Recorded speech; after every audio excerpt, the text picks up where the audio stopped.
Well, welcome everyone to our Lunch and Learn. My name is Joanne Bewig. I'm president of the board of directors of the Red River Valley Asperger Autism Network. And we're really excited that we're celebrating our 10th anniversary this year. So that was one of the motivations for us to bring back our very first original topic at Lunch and Learn, which was Ask the Experts. Every time we get feedback from our presentations, it's always mentioned the value of hearing directly from individuals with autism that helps the rest of us understand our loved ones better. So we're really excited and pleased that you all can be with us today. What we're going to do today is I'm going to have our panelists introduce themselves, tell a little bit about themselves, and then we'll open things up to questions from the audience. If you have anything you'd really like to know about living the life experience of individuals with Asperger's, this will be your chance to do that. So, Kate, could we start with you? Sure. My name is Kate.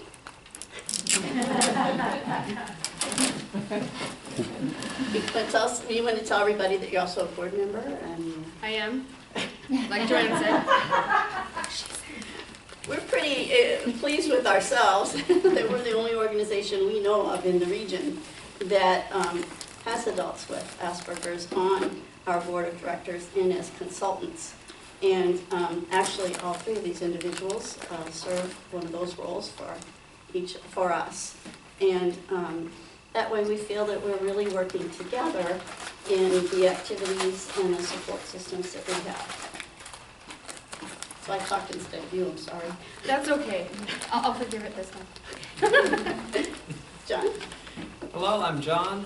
I was born here in North Dakota, Fargo, and I was diagnosed with Asperger's syndrome. I am a consultant for the Red River Valley Asperger Autism Network. I'm also the videographer and a public speaker. I'm Colin Bewig. I'm her grandson, and as well as the junior ambassador, I believe, for the RRVAN. And I was diagnosed with autism when I was in 5th grade or 3rd grade. Okay. Honestly, all my memories are jumbled up at this point. It's a little nerve-wracking to be in front of a whole group of people. Okay. I think maybe I'd like to start with kind of a question. You mentioned that you have been diagnosed with Asperger's. When did each of you realize that you felt a little bit different than other people? Who do you want to start with? You. Me? Whoever wants to talk. Okay. I knew that I was a little different, 3rd or 4th grade, but never really knew why. I didn't even get officially diagnosed until I was into college. And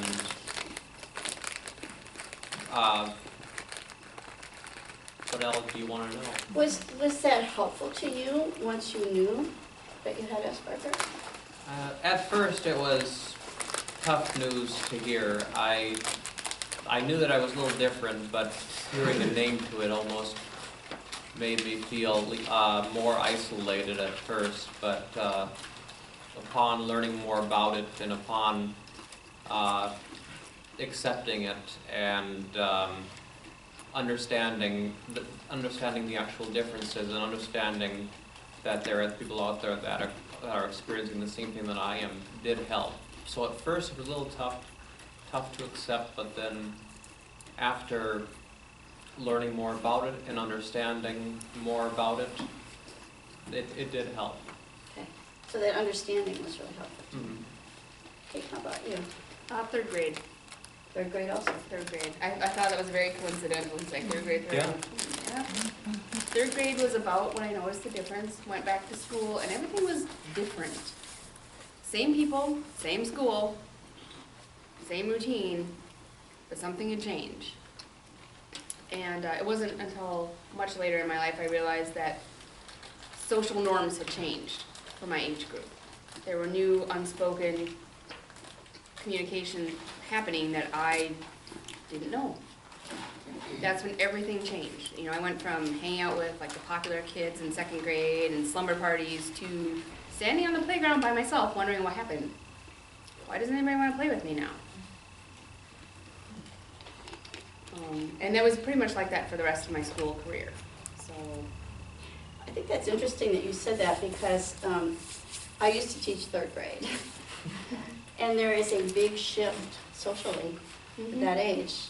Kids who are 7 are much more back and forth and real clear what the social activities and norms are, and then it gets a little more subtle and a little more sophisticated, and that tends to be something that's harder for some people to grasp and really recognize. Did it help you later on to know that you had Asperger's? it explained the why. It doesn't erase the hurt. That's something that only diminishes with time. But at least I understood that, oh, it was me, but it wasn't me. You know, it wasn't that I was broken, that there was something wrong with me. It was just that things changed, and that's not a language I speak. I think you just said something extremely important that I think is good for all of us to remember and put in our vocabularies, that you're not broken. I wasn't diagnosed until I was 29. You know, I was long out of college by then. And I spent all those years thinking that I was defective or broken or missing something vital. But I'm not. Not really. I'm just different. Thank you. Colin, how about you? Well, as she reminded me, I got diagnosed in 3rd grade, and until then I always felt something was different, but I didn't know what it was or why it was. But I don't know if this was before or after I was diagnosed, but I always thought it was like a glitch in my brain. I don't remember if that was before or after my diagnosis. You told me that after you knew a little bit more about it. Did it help you to know that you had Asperger's? Well, yeah. Yes and no. Like she said, it doesn't get rid of the hurt, but it explains what it is and why. And I personally, I never thought I was broken. I just knew that I was different and that nobody was going to change the fact that I knew I wasn't broken. But that's just me. Joanne, I want to follow up with what you said, Kate, and kind of on what you were saying, Colin. What was it that was happening around you, or what were people saying or doing that made you feel like you were broken or defective? For me, it was very much like, you need to conform. Why aren't you getting this? Fall in line, do what you're supposed to do. You know, what's wrong with you? A lot of what's wrong with you. And I'm like, I don't know, clearly something. But it was a different time. And I don't know if I can stress that enough. Back when I was growing up, nobody knew about it. Nobody knew about Asperger's. Autism was something that you went to an institution for. I mean, there wasn't anything about it. You know, the doctors didn't know about it. The school counselors didn't know anything. I mean, it was nothing. Nobody knew anything. And so, you know, there was a problem child. You weren't conforming. You know, you need spankings. You need punishment. You need to conform. And I'm so grateful that nowadays there's more understanding and accommodation. There's school accommodation. The doctors might recognize it now. It's not, you just punish the crap out of them until they conform. I agree. And for me, I'm still working through that. There's nothing actually wrong with me thing. So if I burst into tears, that's why. Thank you. Blake? Hi, I was just wondering if you think back to your school experiences. I imagine you had some really good ones and maybe some not so good ones. I'm just wondering, what were some things that teachers did that really helped, and what were some things that didn't help? Well, To anyone, yeah. yeah. Now, again, I was not diagnosed until college, but so in school, on the list that they would say for disability was other. So there was no idea of what was going on, of why I was different. So it was always a trial and error type thing. But having a little bit extra time on tests helped. Being able to work in a bit of a quieter environment helped. And if I just absolutely needed a break, step out of the classroom for a couple of minutes. And I also had some one-on-one tutor sessions with outside of the classroom for like a math assignment. I work with a math specialist or an English specialist, and so there were kind of like a resource room almost in the elementary setting, and then an actual resource room in middle school and high school. Well, oh, sorry. Okay. Well, for me, what really helped for me is just letting me do my work and not bothering me, really. What doesn't help is constant noise, restraint, or and what's the word for seclusion? Like tight space seclusion. That didn't really help for me.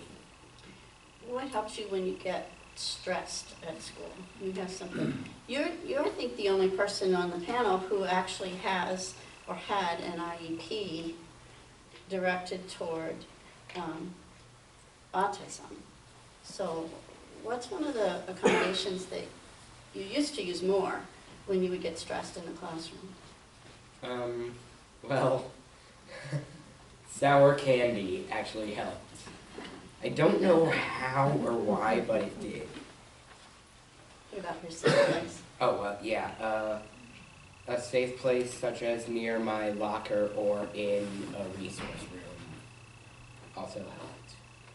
So you're describing kind of like what John was describing, a place away where it was quiet and Yeah. you could work more individually. Thank you. You had a question there? Yeah, Colin, you touched on a little bit about saying about a glitch in your brain. Can you elaborate a little bit on that, like what your brain is feeling or thinking?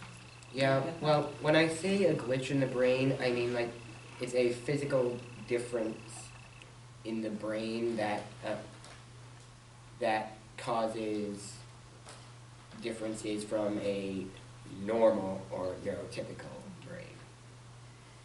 When you talked with us at home about that, you mentioned that in relation to a meltdown. Could you explain that a little Oh, bit? a meltdown is like for me anyway, it's like a computer.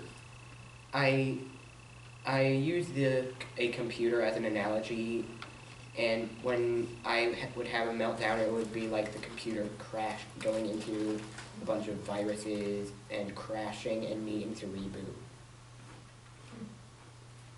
What did you do to reboot? Like just be left alone and not be bothered, really. So the teachers knew that in your IEP that you would, if you needed to, you could get up and go someplace to a quiet area and things of that nature? Is that kind of the way you'd reboot? Yes. A lot of us here are family members of individuals with autism. Could you all think about maybe some of the things that the family members have done to support you the best? Some things that helped you at home or helped you learn more about yourself. Well, my family is very supportive. They, if I absolutely need to talk to somebody to work through some big stressor or something that is putting me near meltdown, they're understanding, they're supportive, they listen, and that's a big thing that I need sometimes. And they've helped me learn through this. They've, when I was in elementary school and middle school, since there was no official diagnosis, they would help to be advocates for me because, you know, teachers didn't know what was wrong. I didn't know what was wrong. Nobody knew what was wrong. It was always trial and error. So it was always a give and take between myself, my parents, and the teachers to really figure out and build an IEP from scratch based upon knowing nothing about what was actually going on with my brain. So. Thank you. Well, one way that my family supported me was assuring me that nothing was wrong with me, that I was just different. And yeah, that was really helpful for me. Thank you. Kate, do you want to add anything? I don't know that I have much to add, considering I was diagnosed so late in life. The majority of my family still does not understand it, does not care to understand it. And that's okay, that's their choice. The family I've chosen for myself, my friends and so forth, are very supportive, and nobody gets too worked up about anything. You know, I'm fairly self-aware enough to know when I'm having what I call a jam up, like too much stuff happening all at once, need to get something sorted. And I will usually text somebody like, hey, I'm having a jam up. Will you talk it out with me? And they're like, sure. So then I'm like, okay, so here's all the things that happen all at the same time, and I'm not sure which one to prioritize, to manage first. And we'll talk through it. And most of the time it gets worked out. If that doesn't happen, then I'm like, nobody talk to me for the next 6 months because I'm losing my mind today. But I usually get it sorted out within a couple of hours. I think you said something really important for the rest of us to keep in mind, which is if you do run into people who really don't get it, don't get you, that's not necessary to stay connected then with them. Make your own group of support folks around you. It is. And as, of course, as we grow up, we all kind of have a cadre of friends. And so recognizing and helping, I think helping our kids understand that yes, you can pick the kinds of friends you want to be around. Mm-hmm. That's important. There's a saying that I really like: friends are the family that you choose. Mm-hmm. That's essentially what Kate said too. Yes. Since this is our 10-year anniversary, I'd like to know maybe more from the adults and Colin, although Colin, you can certainly answer this if you want. How has the care and support that you receive from various institutions, including RRVAN, changed in 10 years? I've only known about RRVAN for 3 years, so I can't speak for the other 7. Let's make it 3 years then.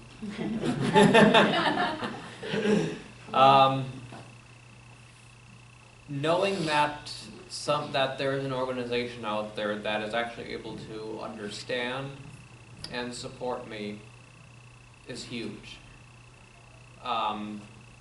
Before that, I always felt like I was going it alone, and people didn't really quite understand me, people didn't quite get me, and I felt like I was sometimes being pushed in certain ways that just was not working for me. And there was just a complete lack of understanding within the world, within the school system, within college. And after finding that there was a support group out there, and then people that really just kind of got it and understood what I was going through, that emotional support was extremely helpful. And then being able to share my own experiences with other people to help other people is beneficial for me and hopefully other people as well. And I also just like to be able to talk to the people who are on the spectrum, to kind of exchange notes on our experiences. So just having this interconnected group has been beneficial for me within the 3 years that I've been involved with it. Kate, do you see many changes? You were one of our founding members 10 years ago. I was. Watching RRVAN get off the ground was rewarding, frustrating, fantastic, agonizing. It was all the things wrapped up into one. And to see where it is now, how far it's come, is fairly awe-inspiring. That a group of people, ever-changing, still has pulled it all together as one and really advocated on behalf of people on the autism spectrum, even when the people on the autism spectrum are like, whatever. It's amazing. And I'm honored to be part of it again, to be back on the board, and hopeful that I can contribute something to advocate for all of us. But it's really nice that a group of people care enough about another group of people to really work hard, especially when that group of people is sometimes incapable of expressing what we need or what we want, or how best to help us. So thank you for your patience, all you awesome board people. Well, and if we didn't have you working along with us, we wouldn't necessarily know what some of those needs were. That's true. I reference the table that Yeah. we are eating upon. Exactly. The table is here because it was recommended as kind of a support, a security blanket, if you will. And I had not thought of that the first time we did this. So we did listen. Colin, do you have anything to add? Or you've been working with RRVAN since you were about 13, but I don't know that you've been real involved with the goings on. What about the activities that we have? Oh, the activities are, in my opinion, pure genius. Well, I'm glad I asked that question. Tell us a little bit about your experience with the activities. Why do you think that? Well, the activities, mainly the wizarding club back That was through our partner Prairie St. John's, yeah. Yep, and also Game On. This Lunch and Learn is absolutely genius. What do you like about the Lunch and Learn? How do you think that's such a good idea? It helps parents, and sometimes not even parents, just friends to those with on the spectrum understand autism and Asperger's better from the source, from the people on the spectrum. We need to quote that.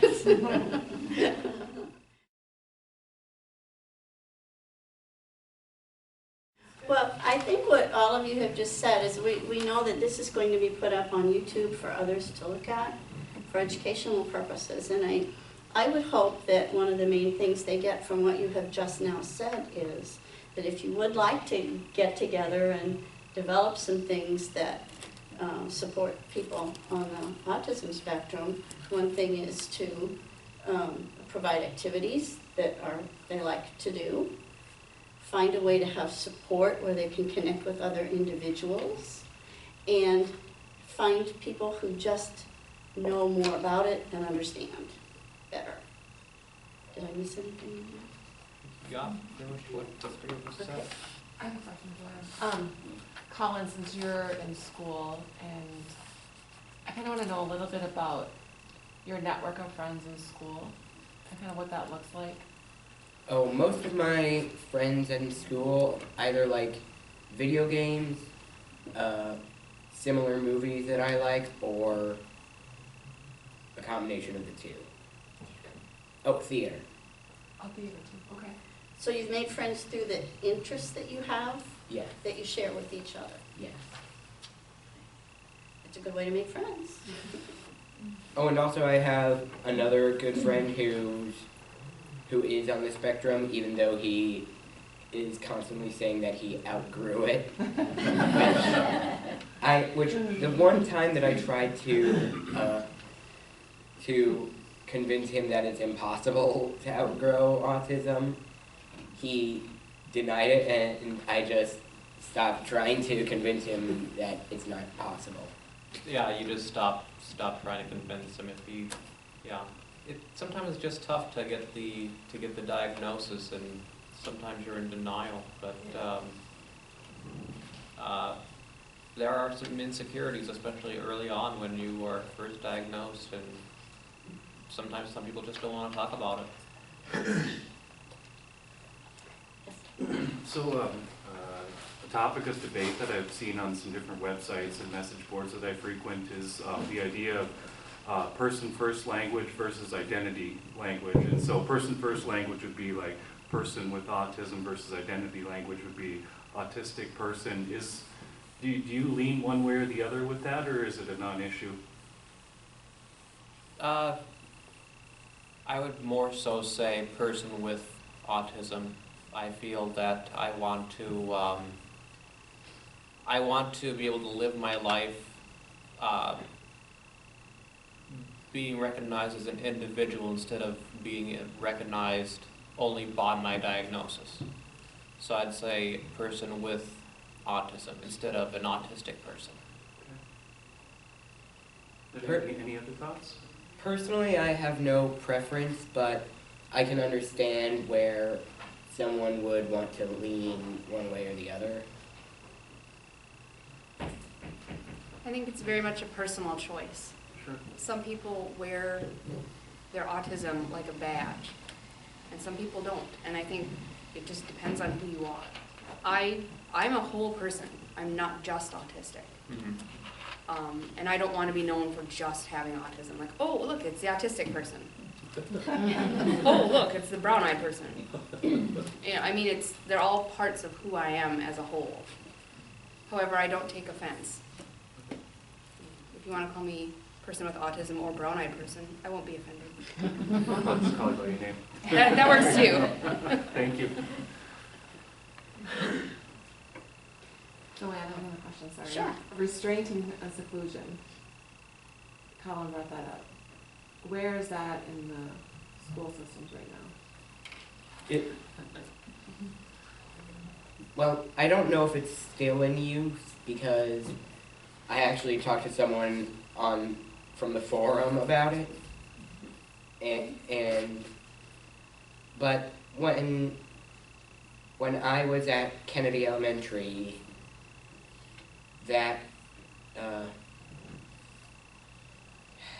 well, let's just say it wasn't fun. Because you did have some experience with restraint, didn't you? Yeah. Can I just, Yeah, Barb, do you know more about in the that? last week, I've had kids from every school district come to my office and report they've been restrained. One little guy was restrained 3 times in 1 week. So it's still occurring in the school districts. I know there's a move to eliminate restraint and seclusion as strategies that used with kids on the spectrum. Our organization is firmly is against both of those.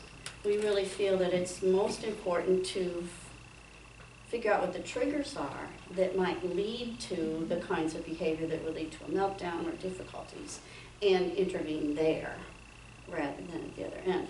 But from what Colin was saying earlier about being needing time to be alone and away from others and not confined,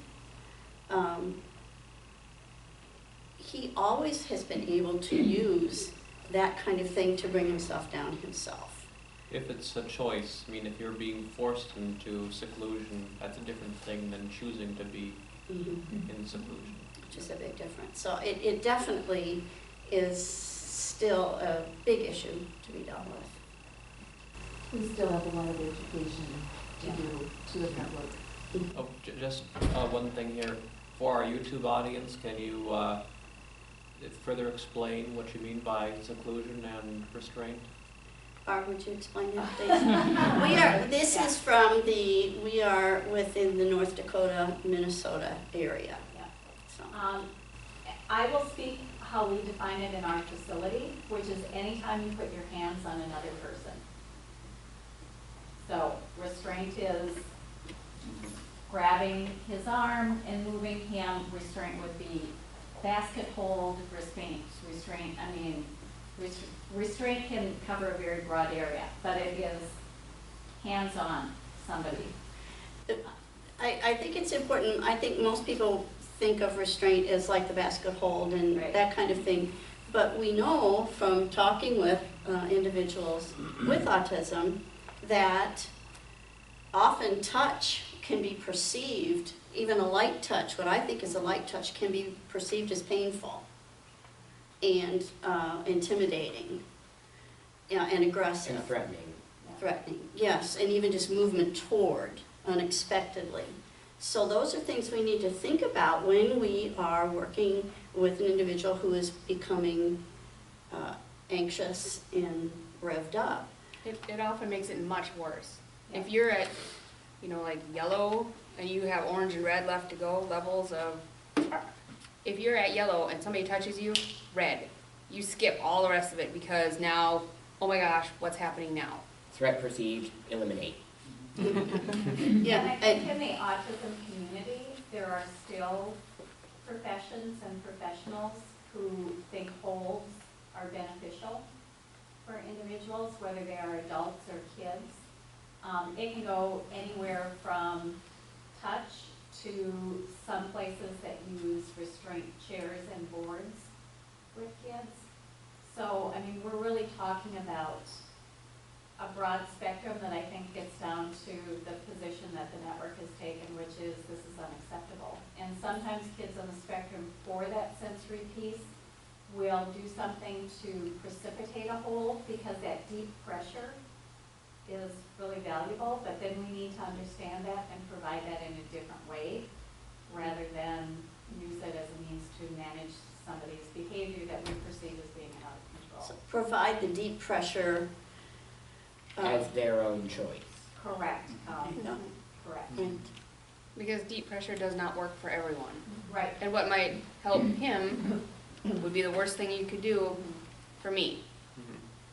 So knowing the individual, that's why we have individual education plans. And recognizing when somebody is starting to climb in anxiety.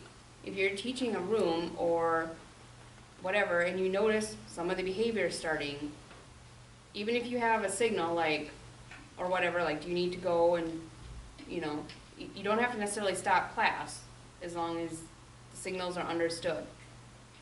Having the option for the child to leave the room and do what they need to do to calm down might very well eliminate the need for seclusion, restraint, discipline, whatever the school thinks, So it's kind of like a proactive intervention then to get there before it Do you gets brush too and far. floss? to keep your teeth, or do you wait until they all fall out and then get dentures? I mean, hello. Let's you know, Yep, prevention. I mean, We work on. seriously, way easier in the long run too. Way less costly in the long run too, school districts. Would a school rather deal with a person falling apart in class or allowing a person to be proactive and be a self-advocate? So asking to leave class would be an advocacy, a self-advocacy thing, rather than being made to stay until they experience a meltdown, which is difficult for everyone involved, even the witnesses as well. Yes? You all spoke to the idea that we've come a long way in the last 10 years, or whenever autism was first diagnosed many years ago. How much further do we have to go? What is there left to do? Have we just scratched the surface? What would you like to see happen in our society here? Well, in my personal opinion, there's no visible end. There can always be improvement, no matter how good it is. There still are some areas in which there can be improvements in mental health. One thing that a lot of people on the autism spectrum experience is getting stuck in things, mentally stuck. And that's something where a lot of mental health professionals are stumped on how to really help a person on the autism spectrum. And there's no easy answers for that. I don't always know exactly what to do in those situations. But yeah, you get onto a single-minded track, and it's hard to determine if it's self-fulfilling prophecy, if it's something actually going on. And that's one thing where I'd like to see, further improvements and refinements in our understanding of it. I feel there's so much left to do. Until children on the spectrum are integrated into schools and communities can adapt and be inclusive, police forces, healthcare, we never grow out of it. We need job training. Employers need to be enlightened and trained how to best utilize our skills. Otherwise, what are we supposed to do? Yeah, where are we supposed to go?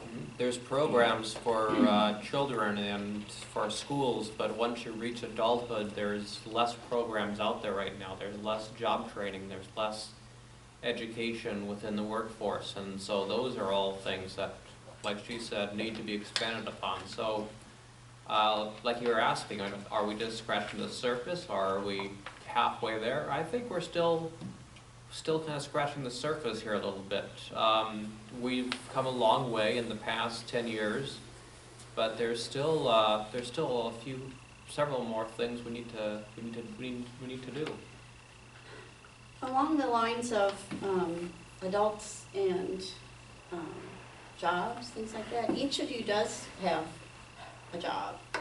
I wondered if you could tell us a little bit about what is it about your job that helps make it comfortable for you? What about your job environment is comfortable? And how did you get your job? That would be another thing. I manage an office. I'm very good at organizing all the things. And I have the freedom to do so. It's in the chain of hierarchy, it's the business owner, me, everybody else. And most everyone that I work with has a fair degree of autonomy. We're all working toward the same goal. We all know what our jobs are. We're all grown up and responsible enough to do them. My hours are flexible. The owner's very understanding. He's like, whenever you get there to whenever you leave, as long as the stuff gets done, I might text you later. And I'm like, fine. I don't have to interact with the public a great deal. Some I do, some on the phone, but not a great deal. That's not my primary job function. And I answered a Craigslist ad, that's how I got it. Looking for some part-time office help. And I'm like, I can do part-time office help. Probably. So you tried it and found out you could. Yes. John, you're more of an independent contractor in the kind of work you do. Yes, I, in addition to recording these functions, editing them and putting them on YouTube, I'm also a independent contractor with public speaking. And both of these things are, like she said, flexible hours. I can be working on the video editing at my own hours, and one of my benefits of Asperger's is attention to detail. So I'm able to really focus very, very intensely on getting the edits just right, getting the titles on, getting the zooms right, getting the panning right, and getting them up onto YouTube. And then the focus on writing and presenting speeches to groups. And it is, I don't know, people have kind of said it's kind of ironic, you know, people on the spectrum are more anxious, but public speaking is something I get strength from. As to how I got these jobs, basically it came down to just knowing the right people and a little bit of luck. Okay, Colin, you actually have 2 jobs. Oh, yeah. Well, you're a student, a high school student, so that's a job, right? And you also have I another work job. at Culver's. Oh, good. Tell us a little bit about how you got your job and what makes you successful at your job. Well, I got my job at Culver's. I applied there because I noticed that there were a lot of people with disabilities who work there and seemed really happy. So I decided to apply, and I was interviewed for the job and got the job. I honestly was surprised that I got the job. I overheard the interview and you did very well. But did you have to tell them, did you tell them that you had Asperger? Yes, I did. Oh, I didn't realize you did. And they said, oh, we've had a lot of applicants with autism and Asperger's apply. Over half of them actually got the job. What is it about that place, the environment, that makes it successful for you? Supportive co-workers and managers. If you need a little break, they will let you take a 5-minute break or so long as it's not extremely busy. And even then, as soon as it's done being extremely busy, they allow you to take a 5-minute break. That sounds like they're pretty flexible then, right? Sounds like flexible is kind of a Flex- theme here. Yeah, flexible has been a theme with all 3 of us here. And that ability to have a break seems to be with all 3 of us here too at times. And like she said, yeah, there's not a whole lot of interaction with other people if you don't need it to be too busy sometimes. Self-seclusion, at a choice, not a forced seclusion, can be helpful as long as you don't isolate yourself too much, and that can cause more problems. But that flexibility and then understanding from an employer is, I think, very, very big keys. And another thing that, John, to just add on to what you've just said that's valuable is I think what Colin brought up, which was this is an employer who was familiar with working with people who are a little bit different, and they weren't afraid of that. In fact, utilize their skills. In fact, the owner of the building, Ashley, one of her daughters actually has autism. Oh. So you think maybe that helps her kind of understand? Okay. Another thing I just want to add to what I've observed at your workplace is that they're very clear what the expectations are, how to do the job, what the steps are, and they expect employees to treat each other with this. The same respects that they would treat a customer. I think those are really good company policies. Is that on 32nd Avenue? Yep. Who's the manager? Dope. Well, There's several. there's several shift managers and one building manager. The building manager being Ashley. That's a nice Culver's. Did you have something you wanted to ask? Oh, I was just gonna say, I like Colin's explanation of the brain working as a glitch. And when you were in school, I think it's nice that we have separate age levels here and as you come through and everything. But I know with the kids, you struggle worse when you're in elementary and middle school. High school gets a little bit easier, maybe a little bit easier in college as you progress and everything.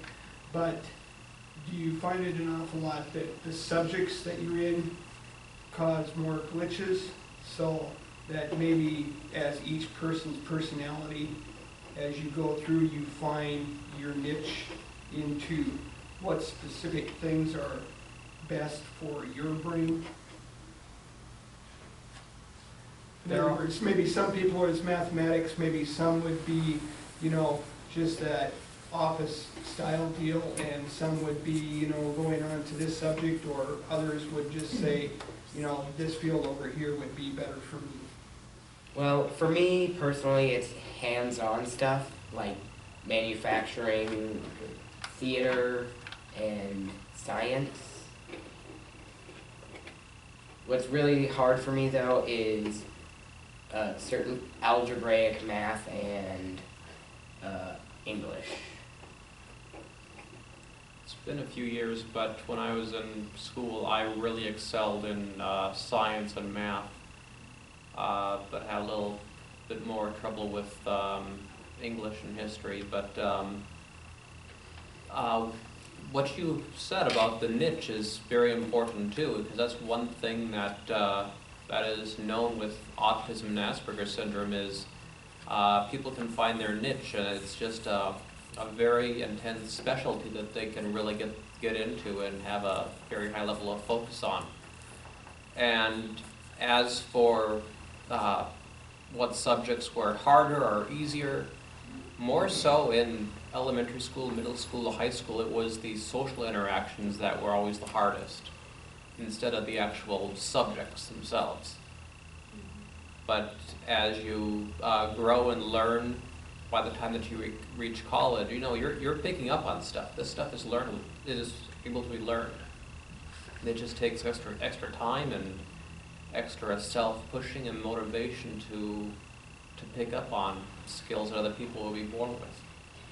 I think that's an important thing for those of us who have family members with autism, is to realize that yes, these skills can be learned and improved upon. May still be difficult to wade through certain social situations, but it can get better, a little easier to navigate. You have said that to us before, John.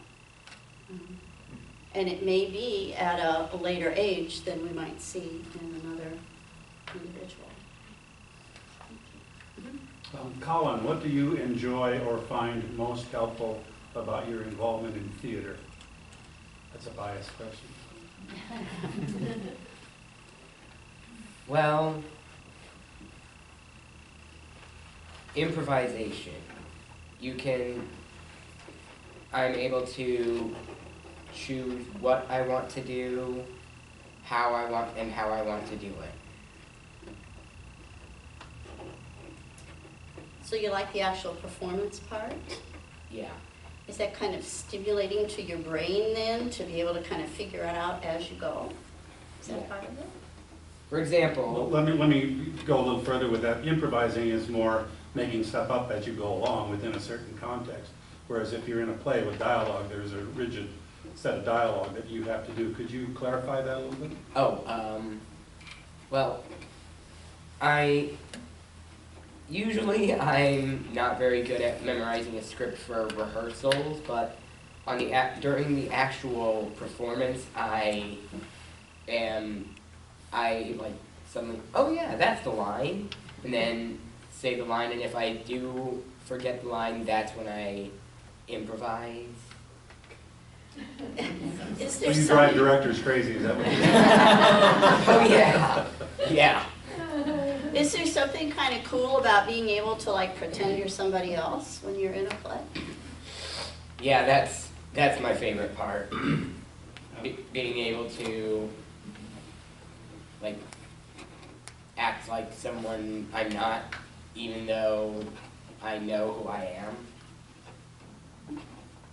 am. One of the things we always like to do near the end of this is to kind of end on positive notes. And first of all, I want to say we're really grateful to the three of you for being willing to share your personal experiences with us. And I wonder if you could think about what would you say is your greatest success, and what do you think helped you accomplish that?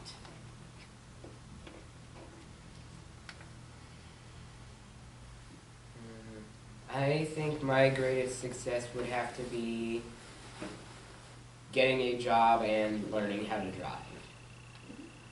And support from my family, friends, and teachers and coworkers really helped me get to that point.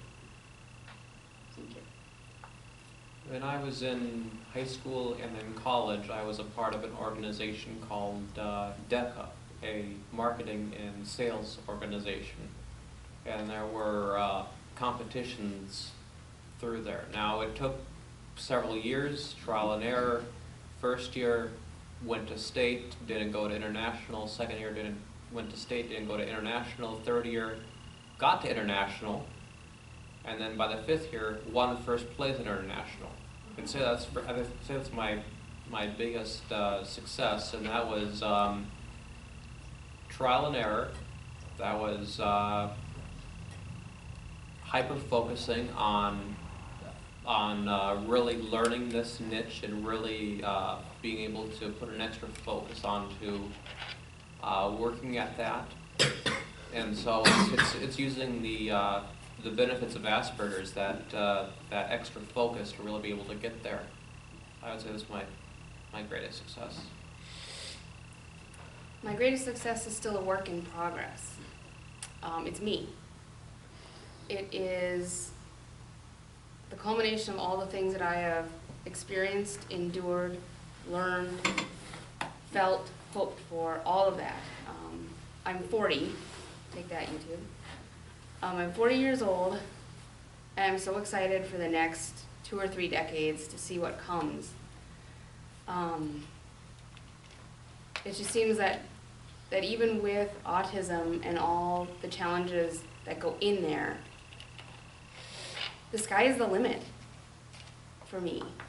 And I can do practically anything I want.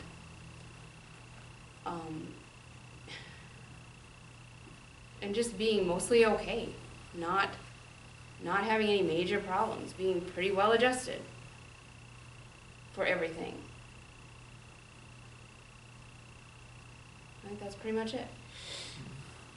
Like she said, it's always a work in progress. I think that is a big note to say as well, is that there's going to be many more successes as well, with the right support system, with the right understanding of yourself, with accepting yourself. There's more successes to come. Thank you. I can't think of a better note to end on. Yeah. So thank you so much for taking the time and being willing to share with us. We really appreciate your coming today.